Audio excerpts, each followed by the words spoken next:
ہم نے new York میں ایک جگہ مسجد بنانی تھی،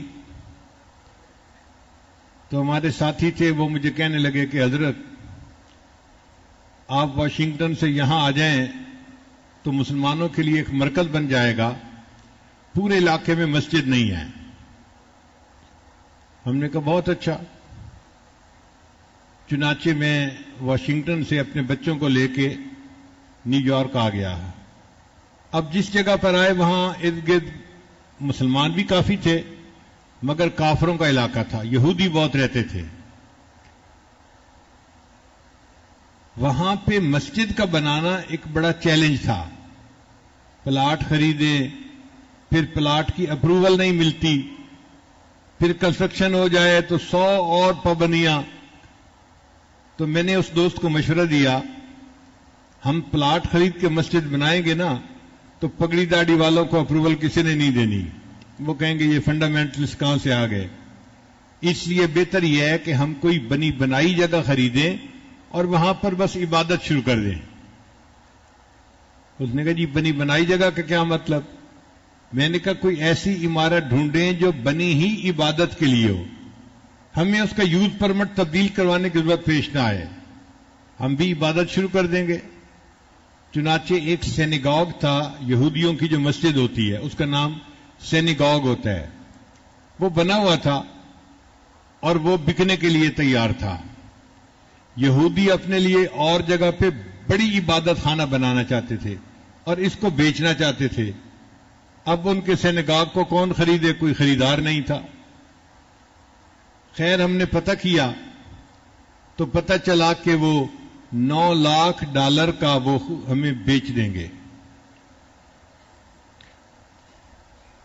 تو میں نے ساتھی کو کہا کہ بھئی ہمیں یہ چیز ایسی نظر آتی ہے کہ ہم کوشش کریں تو اس کو خرید پائیں گے، بہت زیادہ قیمت بھی نہیں ہے، ڈویبل ہے، اس کے لیے کوشش کرو۔ اس نے کہا حضرت اس $9 لاکھ کا کیا کریں گے؟ میں نے کہا اللہ سے مانگیں۔ کہنے لگا ظاہر میں بھی تو کچھ کرنا پڑے گا۔ میں نے کہا دیکھو بھائی ظاہر میں جو یہ فنڈ ریزنگ ہے نا، یہ ہم نے تو کبھی کی نہیں، چندے کی اپیل ہم نے کبھی کی نہیں۔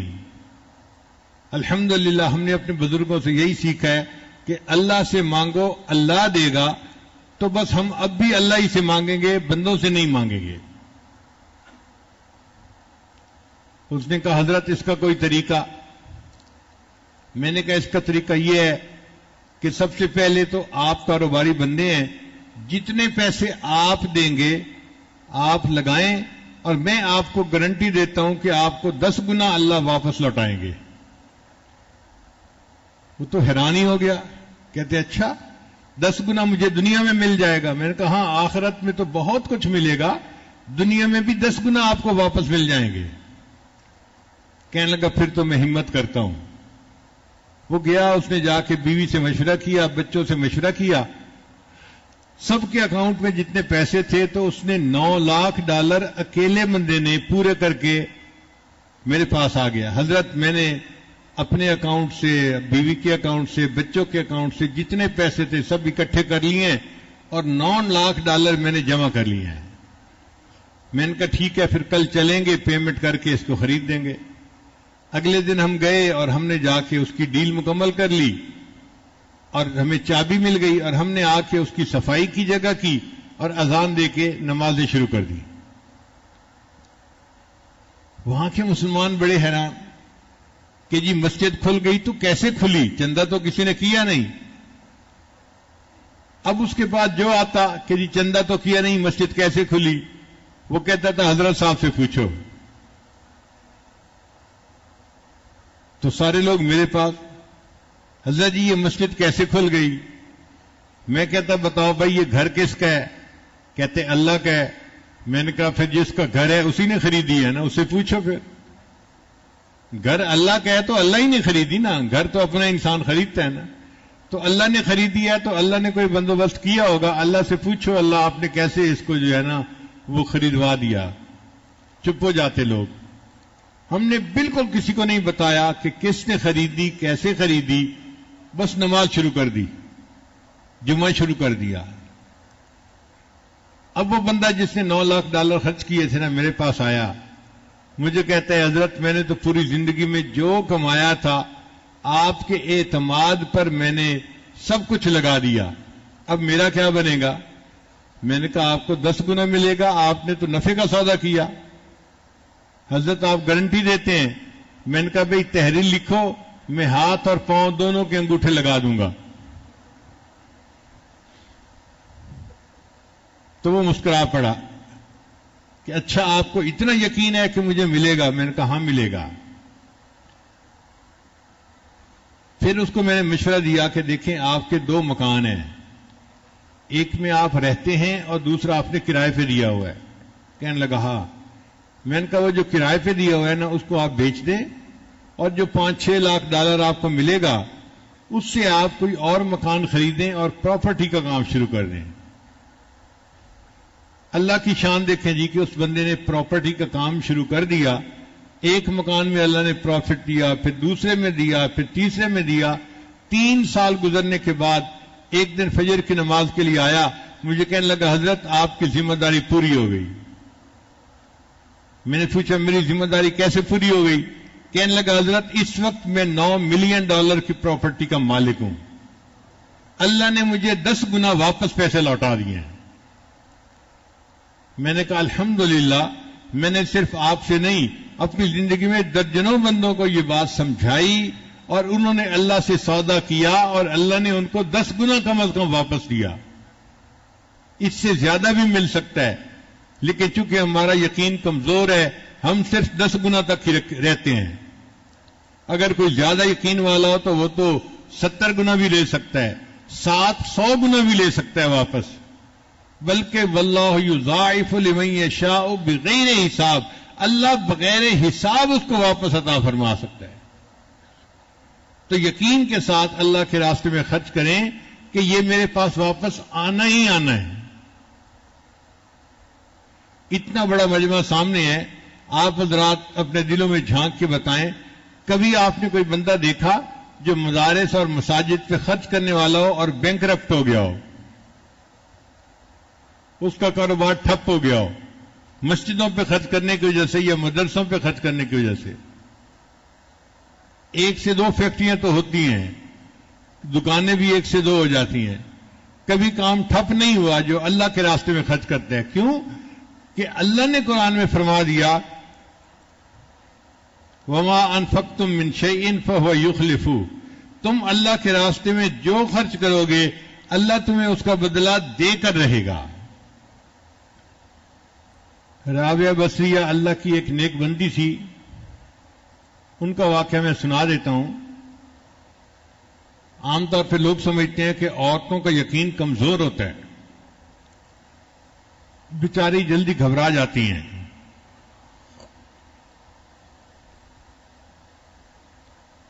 جی ہاں, ہماری عورتوں کا یقین کمزور ہوتا ہے اور وہ جلدی گھبرا جاتی ہیں کیونکہ ان کا یقین کسی نے بنایا نہیں ہوتا.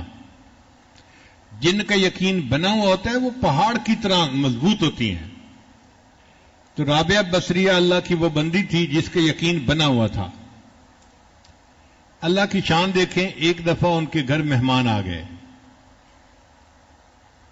اب جو گھر میں کام کرنے والی باندی تھی پریشان تھی کہ اتنے مہمان آ گئے اور گھر میں کچھ ہے نہیں ان کو کھلانے کے لیے, تو رات کے کھانے کا کیا بنے گا.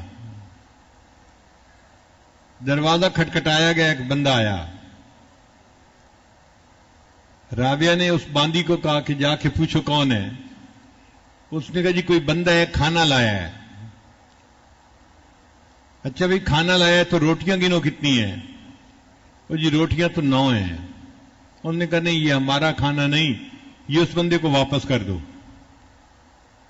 اب باندی حیران کہ چلو 9 تو ہے نا روٹیاں, کھانا تو کھلایا جا سکتا ہے, وقت بھی ہو گیا, ہم واپس کر دیں گے تو کیا بنے گا. خیر اس نے جا کے کھانا واپس لوٹا دیا. تھوڑی دیر بعد ایک دوسرا بندہ کھانا لے کے آ گیا. رابعہ نے کہا کہ روٹیاں گنو کتنی ہیں. اس نے کہا جی 9 ہیں. انہوں نے کہا نہیں ہمارا کھانا نہیں ہے, واپس کر دو. اب وہ کھانا بھی واپس کر دیا گیا. اب دیر بھی ہو گئی, مہمان بھی تھے اور عشاء کے بعد کافی لیٹ ہو گیا تھا ٹائم، تو وہ خادمہ بھی تنگی محسوس کر رہی تھی کہ اب تو ہمیں مہمانوں کے سامنے کھانا رکھ دینا چاہیے، لیکن اسے سمجھ نہیں آ رہا تھا کہ رابعہ نے 2 مرتبہ اللہ نے کھانا بھیجا، واپس کیوں کر دیا؟ لو جی تیسری مرتبہ پھر کھانا آیا، رابعہ نے باندی کو کہا کہ روٹیاں گنو، اس نے کہا جی 9 ہیں، اس نے کہا بھائی میں نے کہا یہ ہمارا کھانا نہیں ہے، واپس بھیجو۔ تو باندی کہنے لگی کہ رابعہ وجہ کیا ہے کہ آپ 9 کا عدد سن کے ریجیکٹ کر دیتی ہیں کہ میرا کھانا نہیں کسی اور کا ہے؟ رابعہ نے کہا سنو، صبح میرے گھر 1 روٹی تھی، میرے گھر میں ایک فقیر مجھ سے مانگنے کے لیے آیا تھا اور میں نے اپنی روٹی اٹھا کے فقیر کو دے دی تھی، میں نے 1 روٹی دی تھی، اب اس کے بدلے اللہ نے مجھے 10 روٹیاں بھیجنی ہیں، 9 نہیں ہیں، 9 کیوں ہیں؟ جب اس نے کہا کہ یہ 9 کیوں ہیں تو باندی نے معافی مانگی، آئی تو ہمیشہ 10 ہی تھیں، ہر دفعہ 1 روٹی میں نے اپنے لیے الگ کر لی تھی۔ رابعہ نے کہا اچھا اگر 10 آئی ہیں تو پھر یہ میرا رزق ہے جو اللہ نے بھیجا ہے، مہمانوں کو کھلا دو۔ عورت ذات ہے اور اس کا اتنا یقین ہے کہ میں نے 1 روٹی اللہ کے راستے میں دی تھی، اب اس کے بدلے مجھے 10 ملنی ہے، تو 10 گنا اللہ دیتے ہیں جو اللہ کے راستے میں خرچ کرتا ہے۔ اور اللہ تعالیٰ ایسے بندے کے رزق میں کمی نہیں آنے دیتے جو اللہ کے راستے میں خرچ کر رہا ہوتا ہے۔ ہمارے قریب ایک گاؤں ہے، اس میں ایک عورت گزری، اس کو حاتم تائی کی بہن کہا کرتے تھے، وہ بڑی سخی عورت تھی، وہ اللہ کے راستے میں خوب خرچ کرتی تھی، اس کا خاوند بڑا ذمہ دار بھی تھا اور گاؤں کا نمبردار بھی تھا، اور وہ گاؤں بالکل سڑک کے کنارے تھا، اکثر لوگ وہاں بس سے اترتے اور پھر اندر جو ان کے گھر تھے ان گاؤں میں چلے جاتے تھے۔ اس نے دیکھا کہ سڑک پر لوگ بس کا انتظار کر رہے ہوتے ہیں، دھوپ میں کھڑے ہوتے ہیں، بارش میں کھڑے ہوتے ہیں، تو کیوں نہ ہو کہ میں یہاں پر کوئی سائے کی جگہ بنا دیتی ہوں تاکہ ان لوگوں کے لیے انتظار کرنا آسان۔ تو اس نے ایک کمرہ بنوا دیا، چھت ڈال دی اور مہمانوں کو وہاں بیٹھنے کی، لیٹنے کی سہولت مل گئی۔ اب مہمان جو آتے تو وہ وہاں ٹھہرتے، گھنٹہ 2 گھنٹہ جو انتظار تھا، پھر چلے جاتے۔ پھر اس کے ذہن میں خیال آیا ان لوگوں کو پانی پینے کا بندوبست بھی کرنا چاہیے، کچھ کھانا کھلانے کا بندوبست بھی کرنا چاہیے، تو اس نے ان کے لیے کھانے پینے کا بندوبست بھی شروع کروا دیا۔ اب آپ کو پتہ ہی ہے کہ ہم جیسے جو مفت خورے ہوتے ہیں نا، ان کو مفت میں روٹی مل جائے کہیں تو وہ پلاننگ ہی ایسے کرتے ہیں کہ یہاں سے جائیں گے اور فلاں جگہ رات گزاریں گے، کھانا کھائیں گے اور صبح پھر آگے جائیں گے۔ رش بڑھنا شروع ہو گیا، اب کھانا کھانے والے 200-300 تک پہنچ گئے۔ بات شروع ہوئی تھی 5-10 سے، اور اب انتظار گاہ میں 200-300 بندے ہوتے، مگر کھانا پکایا جاتا اور ان کو دیا جاتا۔ اب کچھ لوگ جو ہوتے ہیں نا وہ بڑے خیر خواہ ہوتے ہیں، اللہ ہی ان سے نمٹے، ان بیچاروں کو ہضم نہیں ہوتا یہ سب کچھ۔ اب انہوں نے دیکھا کہ بھئی روزانہ اتنا پیسہ خرچ ہو رہا ہے، یہ عورت کھانا بنوا رہی ہے اور 200 بندوں کو کھانا کھلا رہی ہے۔ وہ اس کے خاوند کے پاس گئے، سناؤ بھائی درخت سے کہیں پتے اتار کے لاتے ہو پیسے جو تمہارے پاس کمی نہیں ہے؟ انہوں نے کہا نہیں، میں زراعت سے کماتا ہوں۔ دیکھو تمہاری بیوی تو ایسے پیسہ لٹا رہی ہے، 200-300 بندوں کو ہر رات کھانا کھلاتی ہے، یہ تو تمہیں کنگال کر کے ہی رہے گی۔ کوئی دوسرا آ جاتا وہ بھی اسی طرح کی بات، میاں کچھ جمع کر لو، سوچ سمجھ سے لگاؤ، برا وقت بھی بندے پہ آ جاتا ہے۔ اب ادھر سے کوئی مشورہ، ادھر سے کوئی مشورہ، وہ بندہ اتنا تنگ آ گیا کہ ایک دن اس نے فیصلہ کر لیا کہ اب میں یہ مہمان خانہ جو ہے ختم کر دوں گا۔ اس نے آرڈر دے دیا آج کے بعد ہم کسی کو کھانا نہیں کھلائیں گے۔ جب اس عورت کو یہ خبر ملی تو وہ بڑی غمزدہ ہوئی، مگر اس نے اپنے خاوند سے کوئی جھگڑا نہیں کیا۔ جو عقل مند سمجھدار بیویاں ہوتی ہیں نا، وہ موقع پہ بات کرتی ہیں اور ایسے طریقے سے بات کرتی ہیں کہ معاملہ سلجھ جائے، معاملے کو الجھاتی نہیں ہیں۔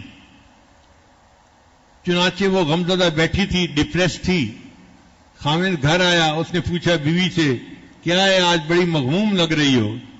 اس نے کہا بس آج دل بہت غمزدہ ہے میرا، کہیں دل نہیں لگ رہا، بہت طبیعت بیزار ہے۔ اس نے کہا پھر اچھا ایسے کرو، میں جا رہا ہوں زمینوں پہ مربے میں، تو آپ میرے ساتھ چلو، زمینوں پہ جاؤ گی، وہاں پر سبزیاں دیکھو گی، پھل دیکھو گی، سبزہ دیکھو گی، اور چیزیں دیکھو گی نا، تو تمہیں طبیعت تمہاری فریش ہو جائے گی۔ اس نے کہا ٹھیک ہے۔ چنانچہ بیوی اپنے خاوند کے ساتھ زمینوں پہ چلی گئی۔ اب کچھ دیر تو وہ چلی پھری، پھر ایک جگہ جہاں پہ کنواں چل رہا تھا نا، وہاں آ کے وہ بیٹھ گئی اور کنویں کے اندر اس نے جھانکنا شروع کر دیا۔ آدھا گھنٹہ گزر گیا، یہ عورت بیٹھی کنویں کے اندر ہی دیکھتی جا رہی ہے۔ تو خاوند اپنا کام سمیٹ کے آیا، اس نے کہا اللہ کی بندی کیا کر رہی ہو، اتنی دیر سے ایک ہی جگہ بیٹھی ہو؟ اس نے کہا بس میں دیکھ رہی ہوں یہ خالی ڈول اندر جا رہے ہیں اور پانی سے بھر بھر کے واپس آ رہے ہیں، کوئی ڈول خالی نہیں آتا، جو خالی ڈول اندر جاتا ہے وہی بھر کے واپس آتا ہے۔ تو خاوند ہنس پڑا، کہنے لگا تم بڑی بیوقوف ہو، تمہیں پتہ نہیں ہے کہ کنووں کا پانی خشک نہیں ہوتا، یہ ساری عمر بھی کنواں چلتا رہے، خالی ڈول جاتے رہیں گے، بھر بھر کے آتے رہیں گے، اللہ کنویں کا پانی اسی طرح رکھے گا، زمین سے اور پانی آتا رہے گا۔ اس نے کہا اچھا کنویں کبھی خشک نہیں ہوتے؟ اس نے کہا نہیں خشک نہیں ہوتے۔ اس نے کہا پھر اللہ نے تمہارے گھر میں بھی ایک کنواں جاری کر دیا تھا، تمہیں کیوں ڈر لگا کہ وہ کنواں خشک ہو جائے گا اور اس کا پانی ختم ہو جائے گا؟ خاوند کو بات سمجھ آ گئی، اس نے فیصلہ کیا میں مہمان خانے کو چلاتا رہوں گا۔ وہ عورت جب تک زندہ رہی پوری زندگی 200-300 مہمانوں کا کھانا روزانہ کھلاتی رہی اور اللہ اس کے خاوند کو رزق دیتا رہا۔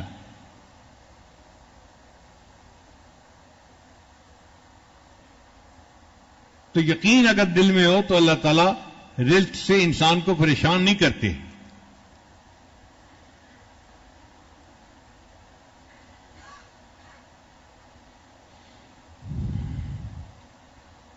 تو ہم نے 3 باتیں اب تک پڑھی۔ رزق فراخ ہونے کے 16 دروازے ہیں، ان میں پہلا دروازہ کون سا ہے؟ نماز کو اہتمام سے پڑھنا، اور دوسرا دروازہ استغفار کی کثرت کرنا، اور تیسرا دروازہ اللہ کے راستے میں خرچ کرنا۔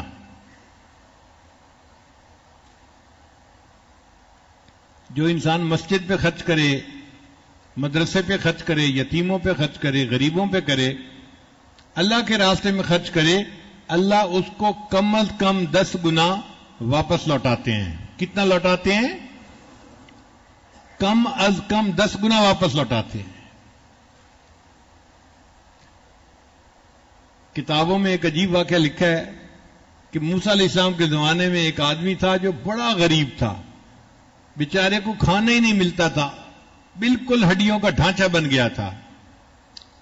وہ موسیٰ علیہ السلام کے پاس آیا، حضرت آپ کو طور پہ جاتے ہیں، اللہ سے باتیں کرتے ہیں، اس دفعہ جا کے اللہ سے یہ عرض کریں کہ میری پوری زندگی کا جو رزق ہے نا مجھے اللہ ایک ہی دفعہ دے دے، میں چند دن تو ذرا پیٹ بھر کے تسلی سے کھا لوں۔ تو موسیٰ علیہ السلام نے کہا ٹھیک ہے میں دعا کروں گا۔ چنانچہ موسیٰ علیہ السلام نے دعا کی اور اللہ نے اس بندے کو چند بوری گندم کی، 2 بکریاں تھیں، کچھ اور تھا، یہ اس کو دے دیا، یہ بھئی تمہاری زندگی کا رزق ہے۔ پھر موسیٰ علیہ السلام مطمئن ہو گئے۔ کوئی 2-4 سال گزرے، اچانک اس کا خیال آیا کہ پتہ نہیں وہ بندہ کس حال میں ہے۔ تو موسیٰ علیہ السلام نے پتہ کروایا، پتہ چلا جناب وہ تو بڑا سیٹھ بنا ہوا ہے، بڑا کاروبار ہے اس کا، اور سینکڑوں لوگ اس کے پاس آ رہے ہیں، جا رہے ہیں، مہمان ہیں، کھلا رہے ہیں، کھا رہے ہیں، محل میں زندگی گزار رہا ہے۔ موسیٰ علیہ السلام بڑے حیران، تو موسیٰ علیہ السلام دوبارہ کوطور پر گئے تو اللہ تعالیٰ سے عرض کیا، یا اللہ، میں نے فریاد کی تھی کہ پوری زندگی کا رزق اس کو مل جائے، تو وہ تو تھوڑا سا تھا، لیکن اب 2-3 سال میں اتنا بڑھ گیا کہ اب سمٹتا نہیں، یہ کیسے ہو گیا؟ اللہ نے فرمایا، میرے پیارے موسیٰ علیہ السلام، اگر وہ اپنی ذات پہ خرچ کرتا تو اس کا اتنا ہی رزق تھا جو اس کو ملا تھا۔ اس نے میرے ساتھ نفع کا سودا کیا، وہ مہمانوں کو کھلاتا تھا، اللہ کے لیے کھلاتا تھا، غریبوں کو، اور جتنا وہ کھلاتا تھا میں 10 گنا انہیں واپس لوٹاتا تھا۔ اس کو تجارت میں نفع اتنا ہوا کہ اب اس سے رزق سمٹتا ہی نہیں ہے۔ تو آپ اگر اللہ کے راستے میں کسی کو کھلا رہے ہیں تو یہ نہ سوچیں کہ مال جا رہا ہے، بلکہ یہ سوچیں کہ مال آ رہا ہے۔ ایک جا رہا ہے اور اس کے بدلے 10 آ رہے ہیں۔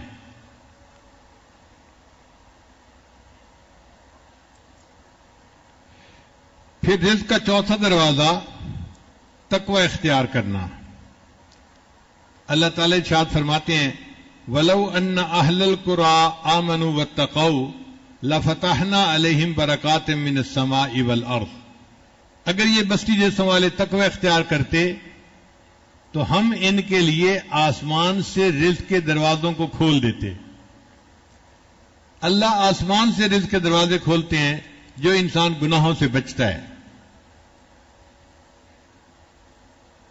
اللہ رب العزت قرآن مجید میں فرماتے ہیں، وَمَن يَتَّقِ اللَّهَ، اور جو اللہ سے ڈرنے والا بندہ ہو، يَجْعَل لَّهُ مَخْرَجًا، اللہ تعالیٰ اس کے لیے مخرج بنا دیتا ہے، وَيَرْزُقْهُ مِنْ حَيْثُ لَا يَحْتَسِبُ، اور ایسی طرف سے رزق دیتا ہے جس کا اس کو گمان ہی نہیں ہوتا۔ ہم بھی اگر تقوی اختیار کریں گے تو اللہ رب العزت ہمارے لیے رزق میں آسانیاں فرما دیں گے۔ پھر 5واں دروازہ ہے کثرت عبادت۔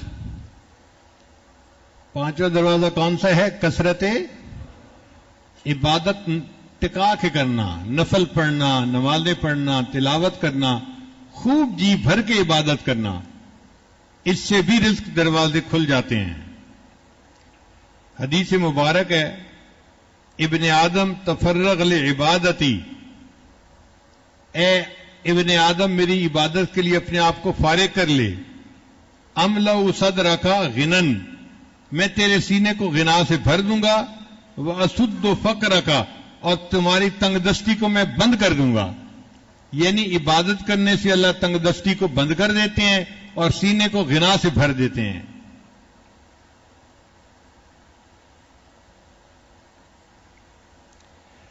اور آگے حدیث پاک میں ہے، اگر تو ایسا نہیں کرے گا تو میں تیرے ہاتھ کاموں میں الجھا دوں گا اور لوگوں کی طرف تیری محتاجی کو بھی ختم نہیں کروں گا۔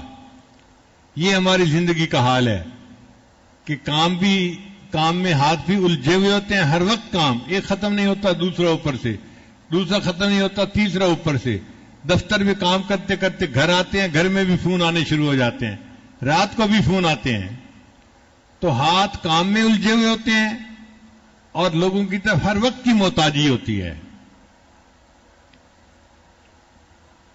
یہ ترمذی شریف کی روایت ہے۔ تو کثرت عبادت کا 5واں طریقہ، نہیں، رزق کی فراخی کا 5واں طریقہ کثرت عبادت ہے، عبادت کی کثرت کرنا۔ اور آج ہماری عادت ہوتی ہے کہ باقی نماز تو چلو پڑھ لی، نفل چھوڑ دیتے ہیں۔ عشاء کی نماز 9 رکعت، 4 رکعت فرض، 2 رکعت سنت اور 3 رکعت وتر، چل 9 رکعت پڑھ کے فارغ ہو گئے۔ تو جب ہمارے اندر عبادت کا شوق اور ذوق ہی نہیں تو رزق میں فراخی کیسے ہوگی؟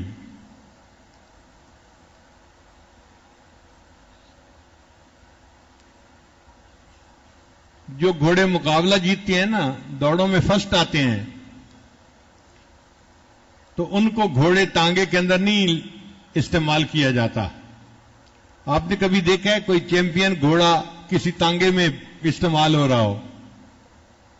تانگے میں تو استعمال ہوتے ہیں وہ گھوڑے جو کسی کام کے نہیں ہوتے، 20-25 ہزار روپے کے مل جاتے ہیں، اور جو بھاگنے والے اور ریکارڈ بنانے والے گھوڑے ہیں وہ تو 50 لاکھ کا گھوڑا، 60 لاکھ کا گھوڑا، 2 کروڑ کا گھوڑا، اتنی قیمت ان کی لگتی ہے. کیوں؟ وہ بھاگنے والے اور ریکارڈ بنانے والے گھوڑے ہوتے ہیں. اسی طرح جو بندہ اللہ کے دین کا کام کرنے والا ہوتا ہے، اللہ اس کو دنیا کی گدا گاڑی کے اندر نہیں پھنسا دیتے کہ وہ بیٹھا ہوا ہے اور دنیا کمانے کے لیے لگا ہوا ہے. اللہ اس کا رزق ایسا آسان کر دیتے ہیں کہ اس کو اللہ تعالیٰ اس کے دین کے کام کی وجہ سے کھلا رزق عطا فرما دیتے ہیں. اب یہ دنیا دار لوگ پریشان ہوتے ہیں کہ ظاہر کرتے بھی کچھ نہیں اور ہے بھی ان کے پاس سب کچھ. جی ہاں، وہ اللہ دیتا ہے. اللہ کا وعدہ ہے تو اللہ وعدے کو پورا کرتا ہے.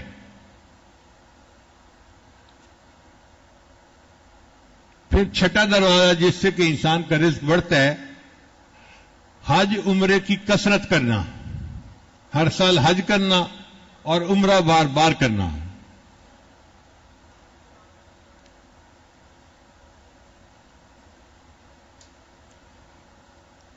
حدیث مبارکہ ہے، حج اور عمرہ گناہوں کو اور تنگ دستی کو اس طرح دور کرتے ہیں جس طرح بھٹی سونے چاندی کی میل کچیل کو دور کر دیتی ہے. بھٹی پہ سونا پگھلا کے سونے کا جو کھوٹ ہوتا ہے نا، اس کو الگ کر دیتے ہیں. تو حج اور عمرہ اس طرح انسان کی تنگ دستی اور انسان کے گناہوں کو اس سے الگ کر دیا کرتے ہیں. تو جن کو اللہ توفیق دے وہ کثرت سے حج کریں، عمرہ کریں. سال میں ایک عمرہ نہیں، کئی مرتبہ عمرہ، ہر مہینے عمرہ کریں. اس سے بھی زیادہ کہ اللہ توفیق دے تو اس سے بھی زیادہ کریں. جتنا حج عمرہ کریں گے اللہ اتنا اور رزق میں برکتیں عطا فرمائیں گے.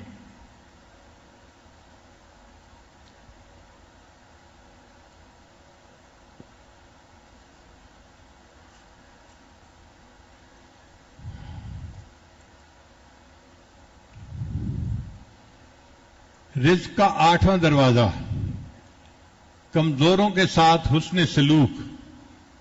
کچھ لوگ ہوتے ہیں جو بیمار ہوتے ہیں یا رزق کے اعتبار سے کمزور غریب ہوتے ہیں، ان کے ساتھ حسن سلوک اللہ کو بہت پسند ہے. ان کا غم بانٹنا، ان کے کام آنا، ان کی مشکل میں مصیبت میں ان کو دینا، اس سے اللہ رزق کے دروازے کھول دیتے ہیں. چنانچہ حدیث پاک میں ہے کہ تمہیں اپنے کمزور اور ضعیف لوگوں کی وجہ سے اللہ تعالیٰ رزق عطا فرماتے ہیں. یعنی صحت مند لوگوں کو جو رزق مل رہا ہوتا ہے نا، یہ ان کا نہیں ہوتا حصہ، یہ ان کمزوروں کی وجہ سے ان کو بھی تنخواہ مل رہی ہوتی ہے. اور اللہ اتنا کریم ہے کہ جس کو نوکر رکھتا ہے اس کو 97.5% تنخواہ دیتا ہے. 100 روپے ہو تو 97.5% پہ تم تنخواہ رکھ لو اور 2.5% غریبوں تک پہنچا دو. آپ نے دنیا میں کوئی اتنا سیلری دینے والا دیکھا مالک کہ 100 روپے میں سے 97.5 تنخواہ میں دے دیے کہ تم میرے غریب بندوں کو یہ پیسے پہنچا رہے، تیری تنخواہ 97.5% ہے اور 2.5% تو نے ان کو پہنچانا ہے. حالانکہ ہونا یہ چاہیے تھا کہ 97.5% پہنچاؤ تو چلو 2.5% تمہیں بھی دے دیں گے. اللہ فرماتے ہیں نہیں، تم کیا جانو میں کتنا دینے والا ہوں. میں 97.5% تمہیں دوں گا، تنخواہ دوں گا، اس لیے کہ تم نے 2.5% غریبوں تک زکوٰۃ پہنچانی ہے.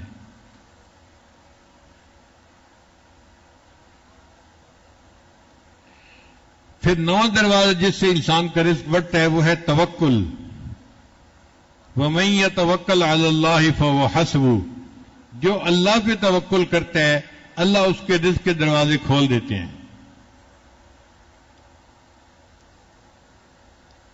تو نظر اللہ کی ذات پہ رکھیں کہ اللہ نے رزق دینا ہے، وہ دے گا اور اللہ دیتا ہے.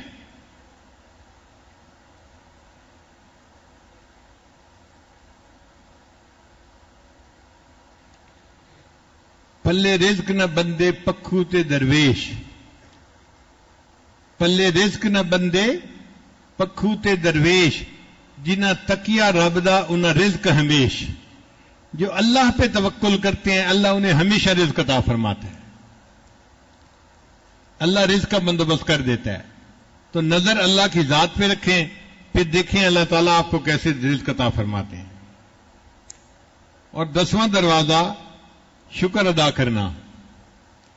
بندے کو جو نعمتیں اللہ نے عطا فرمائی ہیں ان کا جتنا شکر ادا کرے گا اللہ رزق کے اتنے دروازوں کو اور کھول دیں گے.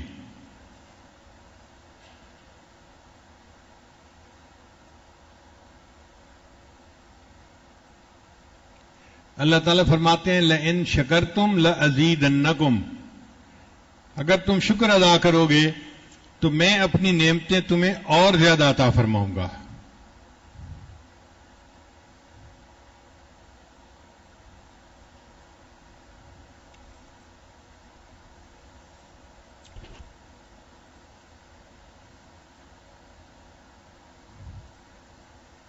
رزق کا 11واں دروازہ،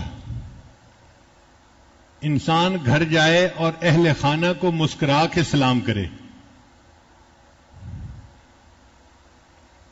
مردوں کی عادت ہوتی ہے نا، کام سے جاتے ہیں تو گھر جاتے ہوئے بڑا سیریس بنے ہوئے ہوتے ہیں.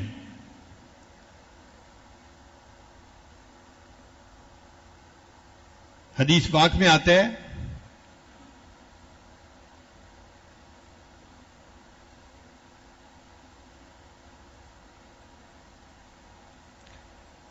سیدہ صدیقہ لانا فرماتی ہیں کہ نبی علیہ السلام نے فرمایا کہ 3 باتیں ہیں کلہم ضامن علی اللہ، ان 3 کاموں کے کرنے پر اللہ ضمانت دیتا ہے کہ میں رزق بڑھا دوں گا.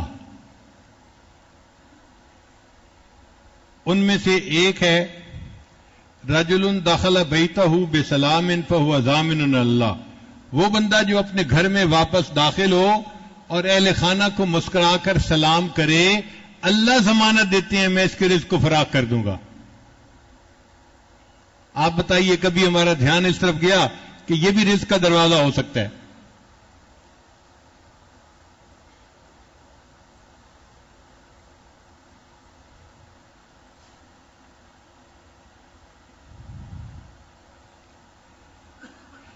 پھر رزق کا 12واں دروازہ والدین کی فرما برداری کرنا. جو بندہ اپنے والدین کا فرما بردار ہوتا ہے اللہ تعالیٰ اس کو رزق کی تنگی میں نہیں آزماتے. کتابوں میں 2 باتیں لکھی ہوئی ہیں. جس گھر میں کسی بچے کا نام محمد ہوگا اس نام کی برکت سے اللہ اہل خانہ کو تنگ دستی میں نہیں آزماتے. اور دوسرا، جس گھر میں بچے ماں باپ کے فرما بردار ہوں گے اللہ اس گھر والوں کو رزق کی تنگی میں نہیں آزماتے.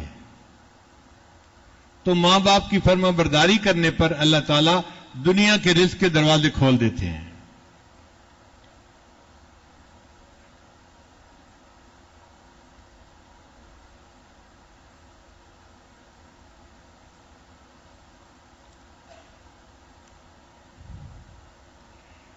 رزق کا 13واں دروازہ دوام طہارت، ہر وقت باوضو رہنا. اب یہ کوئی کام ہی نظر نہیں آتا، لیکن اس کا تعلق عادت کے ساتھ ہے. جیسے ہمیں بے وضو رہنے کی عادت ہے، اب ہم اس کو تبدیل کر کے باوضو رہنے کی عادت بنا لیں. ہر وقت باوضو، جب بیت الخلاء جانا ہو تو وضو کر کے نکلیں، پھر وضو ٹوٹے پھر وضو کر لیں. بس نیت یہ ہو کہ اللہ میں نے زندگی باوضو گزارنی ہے. ہر وقت باوضو رہیں گے تو اس سے رزق کے دروازے بھی کھل جائیں گے.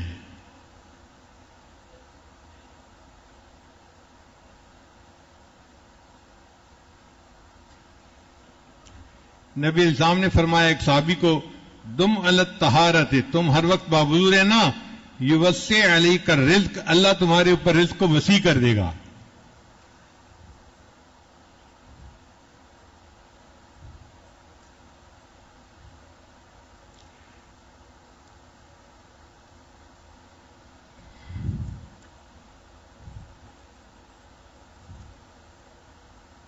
یہ جو ہم نے رزق کے 13 دروازے پڑھے ہیں ان کو ایک دفعہ پھر دوہرا لیتے ہیں تاکہ بات ذہن نشین ہو جائے.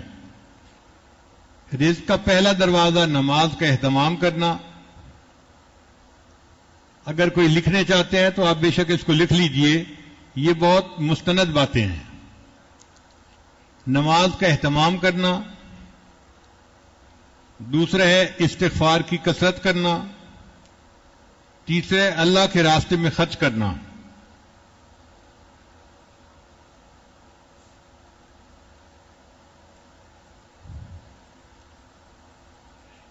پھر چوتھا ہے تقوی اختیار کرنا.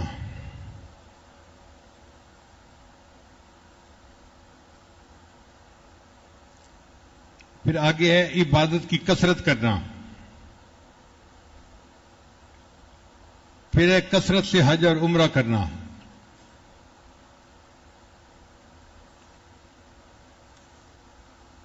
پھر ساتواں ہے صلہ رحمی کرنا. صلہ رحمی کرنا ہے اپنے رشتہ داروں کے ساتھ حسن سلوک کرنا، بھائی کے ساتھ، بہن کے ساتھ، چچا، ماموں، پھوپھو، یہ جو قریبی رشتہ دار ہوتے ہیں نا، ان کے ساتھ اچھا سلوک کرنا، اس سے بھی بندے کا رزق بڑھتا ہے. تو صلہ رحمی کرنا بھی رزق کا ایک دروازہ ہے.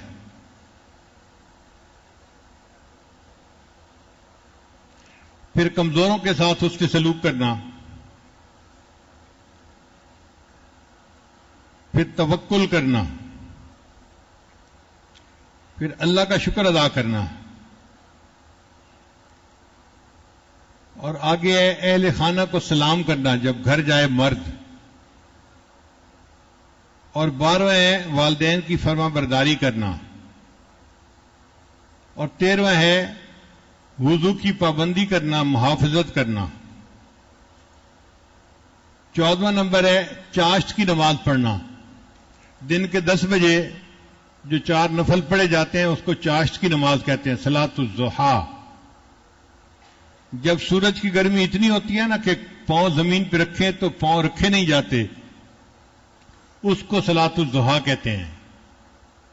عام طور پہ ہمارے دفتروں اور دکانوں میں جانے کا وہی ٹائم ہوتا ہے، 10-11 بجے کا. اور حدیث پاک میں آتا ہے کہ اس وقت جو نفل پڑے گا اللہ اس کے رزق کو فراغ کر دیں گے.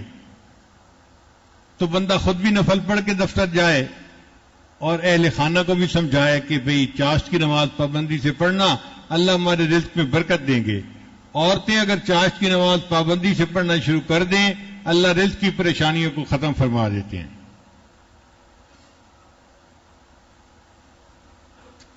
حدیث پاک ہے چاشت کی نماز پڑھو، یہ رزق کو کھینچتی ہے اور تنگ دستی کو بھگاتی ہے. اور 15واں ہے سورہ واقعہ کا روزانہ پڑھنا.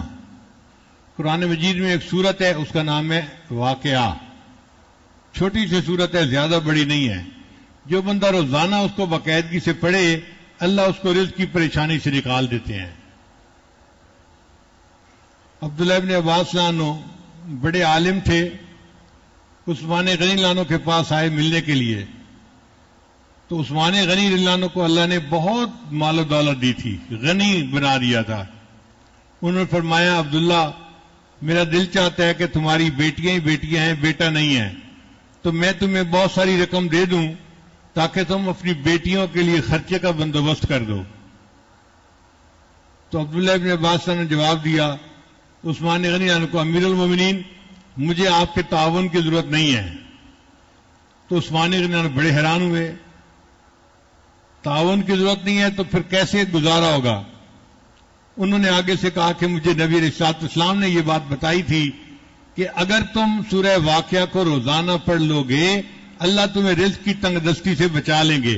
میں نے اپنی ساری بیٹیوں کو سورہ واقعہ یاد کروا دی ہے اور انہیں تلقین کی ہے کہ وہ روزانہ اس کو پڑھیں، میری بیٹیوں پہ کبھی فاقہ نہیں آ سکتا. اتنا یقین تھا ان کو. اور 16واں نمبر ہے اللہ سے دعا کرنا. چنانچہ جو بندہ اللہ سے دعا کرتا ہے اللہ اس کے لیے رزق کے دروازے کھول دیتا ہے. اور آج کی رات دعا کی رات ہے، لہذا آپ اللہ سے جتنا مانگنا چاہتے ہیں آپ اللہ سے مانگیں، اللہ عطا فرمائیں گے. اللہ کے خزانے میں کوئی کمی نہیں ہے کہ جی بجٹ کم ہو گیا آپ دے نہیں سکتے. یہ تو دنیا کی حکومتوں کی باتیں ہوتی ہیں. اللہ تعالیٰ تو کائنات کے خزانوں کا مالک ہے، جو مانگیں گے اللہ عطا فرما دیں گے.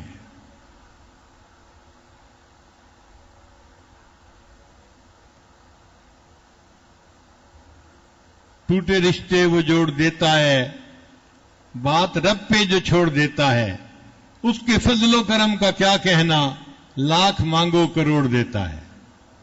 اللہ بہت دینے والی ذات ہے۔ حج کا واقعہ میں نے سنایا کہ عرفہ کا دن تھا، تو ایک بڑے میاں دعا مانگ رہے تھے، اللہ مجھے دے 5,000 کروڑ روپیہ دے دے۔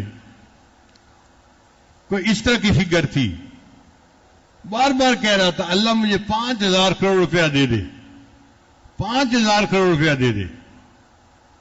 لاہور کا ایک لڑکا تھا، حج کرنے آیا ہوا تھا، اس نے یہ دعا سنی تو وہ کہتا ہے بابا جی اتنا، کہتا ہے پتر پریشان نہ ہو، تیرے کو نہیں منگیا، اللہ کو منگیا، تو کیوں پریشان ہو رہے ہیں؟ تو جب اللہ سے مانگنا ہے تو پھر 1000 اور 100 کیا مانگنے، پھر اتنا مانگے کہ اللہ سب پریشانیاں دور کر دیں اور انسان کی ضروریات پوری ہو جائیں، غیر کی محتاجی نہ رہے۔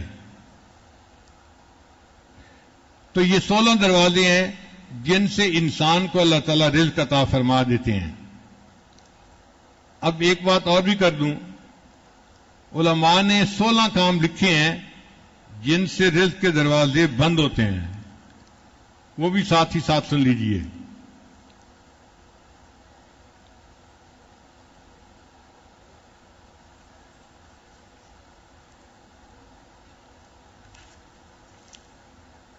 ان میں پہلی بات، جوتے پہن کر اور کھڑے ہو کر کھانا، اس سے اللہ تعالیٰ رزق میں تنگ دستی پیدا کر دیتے ہیں۔ اور آپ دیکھیں آج یہ عادت اکثر لوگوں کی ہے، گھروں میں بھی ٹیبل پہ بیٹھ کے کھانا کھائیں گے تو جوتے پہنے ہوئے ہوں گے، اور شادیوں میں تو لوگ ویسے ہی کھڑے ہو کے کھانا کھانا پسند کرتے ہیں۔ اس سے اللہ تعالیٰ رزق میں تنگ دستی پیدا کر دیتے ہیں۔ بیت الخلاء میں ننگے سر جانا، اب آپ بتائیے کتنی کامن عادت ہے، ننگے سر ہی جاتے ہیں سوائے اس کے کہ جس کو سر پہ ٹوپی رکھنے کی عادت ہو۔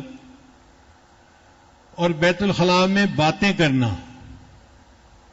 پہلے تو سمجھ نہیں آتی تھی، لیکن جب سے سیل فون آیا اب بیت الخلاء میں باتیں کرنے کی بات بھی سمجھ میں آ گئی۔ اس سے بھی رزق کے دروازے بند ہوتے ہیں۔ تیسرا، مہمان کو بوجھ سمجھنا، مہمان کے آنے پر جس بندے کو تھوڑا تنگی محسوس ہو تو اللہ رزق کے دروازے بند کر دیتے ہیں۔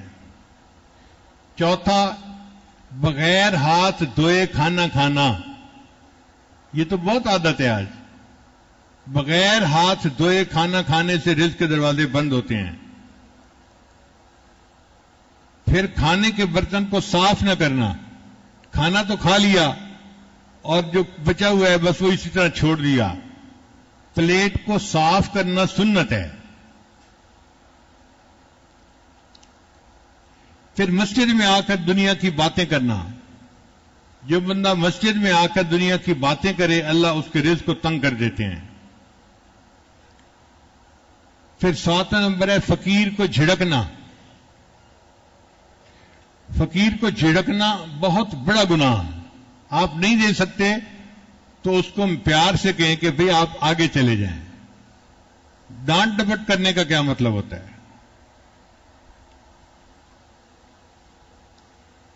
جو فقیر کو دیکھ کے تیوریاں چڑھائے، شکل بنائے اور اس کو بھگائے، اللہ اس کے رزق کو تنگ کر دیتے ہیں۔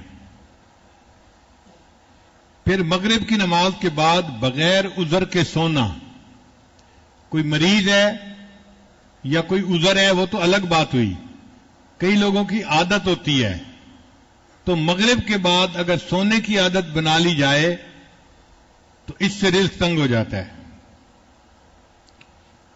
پھر فرض نماز کو قضا کر دینا، اس سے بھی رزق تنگ ہو جاتا ہے۔ 11واں نمبر ہے جھوٹ بولنا، جو بندہ زیادہ جھوٹ بولے گا اس کا رزق تنگ ہوگا۔ اور اگر آپ دیکھیں کہ اس کے پاس پیسہ بھی بہت ہے تو سمجھ لیں کہ یہ حرام کا مال ہے، جھوٹ بول کے کمایا گیا ہے، حلال کا مال نہیں ہے۔ پھر گانے بجانے میں دل لگانا، جن کو گانے سننے کا شوق ہوتا ہے، ہر وقت موسیقی لگی رہتی ہے، اس موسیقی کی نحوست کی وجہ سے بھی اللہ رزق کے دروازے بند کر دیتے ہیں۔ اور ایک ہے اولاد کو برا بھلا کہنا، یہ بھی عجیب بات ہے۔ کئی ماں باپ اولاد کو ہر وقت ہی برا بھلا کہتے رہتے ہیں۔ جو ماں باپ ہر وقت اولاد کو برا بھلا کہتے رہیں گے، اللہ ان کے رزق کو تنگ کر دیں گے۔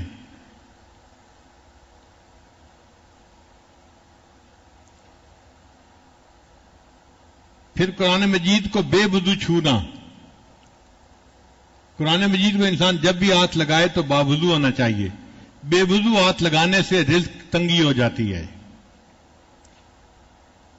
پھر نظروں کی حفاظت نہ کرنا، غیر محرم کو دیکھنا، جن کو حرص ہوتی ہے نا، ہوس ہوتی ہے کہ ہر گزرنے والی لڑکی کو دیکھو، عورت کو دیکھو، یہ ٹھپا کیسا تو وہ ٹھپا کیسا، تو ان کے رزق کو اللہ تعالیٰ پھر تنگ کر دیتے ہیں۔ اور 16واں ہے اہل و عیال سے ہر وقت لڑتے رہنا۔ کئی لوگ ہوتے ہیں ہر وقت بیوی کے ساتھ کچھ نہ کچھ کھٹپٹ چلتی رہتی ہے، چھوٹی چھوٹی باتوں پہ، نکمی باتوں پہ۔ تو جو ہر وقت اپنے اہل خانہ کے ساتھ لڑتا رہے، اللہ اس کے رزق کو بھی تنگ کر دیتے ہیں۔ تو 16 دروازے تھے جن سے رزق کھل جاتا ہے، اور 16 دروازے تھے جن سے رزق بند ہو جاتا ہے۔ اللہ تعالیٰ ہمیں رزق کی پریشانیوں سے محفوظ فرمائے، اور اللہ ہمیں دین کے راستے میں خرچ ہونے والا مال عطا فرمائے جو ہمارے ایمان کے لیے ڈھال بن جائے۔ آج کے دور میں مال ایمان کے لیے ڈھال ہے، ذرا اونچا بولیں، آج کے دور میں مال ایمان کے لیے ڈھال ہے۔ آج جس کے پاس تنگ دستی ہے اس کا تو ایمان ہی محفوظ نہیں ہے۔ نبی علیہ السلام نے فرمایا کاد الفقر ان یکون کفرا، قریب ہے کہ تنگ دستی تمہیں کافر بنا دے۔ جو عورت بیوہ ہو جائے اور خاوند کرائے کے مکان میں رہتا ہو، اور پھر مالک مکان آئے جی کہ مکان خالی کرو، تو وہ عورت کیا کفریہ بولتی ہے، اس وقت ایمان محفوظ نہیں رہتا۔ اس لیے اللہ تعالیٰ ہمیں اتنا مال دے کہ جو ہمارے ایمان کی حفاظت کا سبب بن جائے۔ ایسا مال ہو جو وبال سے خالی ہو، جو برکتوں والا ہو، جو عزتوں والا ہو۔ اور اس بجٹ کی رات آج ہے، آج اللہ تعالیٰ یہ سب فیصلے فرمائیں گے، اور یہ فرشتے پھر آئندہ کے لیے فرشتوں کے حوالے کر دی جائیں گی۔ تو آج کی رات کی اس دعا میں خصوصاً اللہ سے خوب رو رو کے اپنے گناہوں کی معافی مانگیں، اپنے رزق کی آسانی کے لیے دعائیں مانگیں، اللہ سے بیماریوں سے پناہ مانگیں، پریشانیوں سے پناہ مانگیں۔ اللہ تعالیٰ آج کی رات کو ہمارے لیے مغفرت کی رات بنا دے۔ وآخر دعوانا ان الحمد للہ رب العالمین۔